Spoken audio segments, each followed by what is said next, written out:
the school districts would contract with BOCES, and at the time they had groupings, identifiers for the kids, and so all of the trainable mentally handicapped kids would go to this school district and educable kids to this district, and it was in the day of not terribly flattering labels. And my first class there in New York was junior high emotionally disturbed and socially maladjusted students. And the kids were so proud of that, they made themselves a sign, put it on the door, and did everything they could to live up to their billing. But during that time, that year, which would have been, let's see, in the late 70s, early 80s, it was also the time when microcomputers came into being. And in the teacher's lounge, there was a black computer.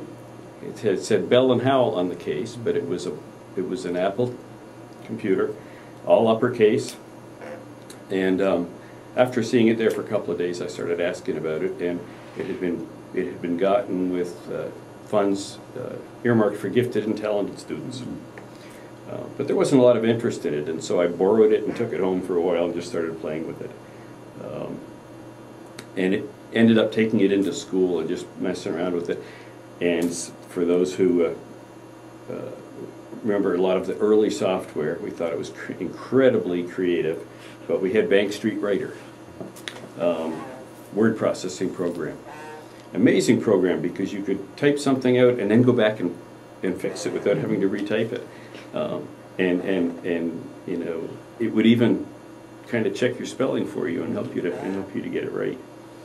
And we just started playing with that with these students. And what we got into was, now would be considered very simple, but they would do all of their work using the computer. It was a motivator because it was novel at first. And then we would identify the corrections that needed to be made. And we sort of decided that nothing was ever going to get printed until it was perfect. So all of a sudden, students who have never had a perfect paper have them up on the wall, you know, and they're excellent. They started then writing a little bit now and then for the school newsletter, and their writing skills improved significantly.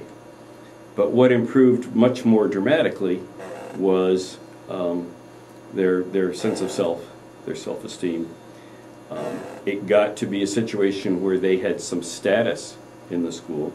In this situation, I should have mentioned, it was sort of your stereotypical special ed classroom. We were indeed in the basement next to the furnace room.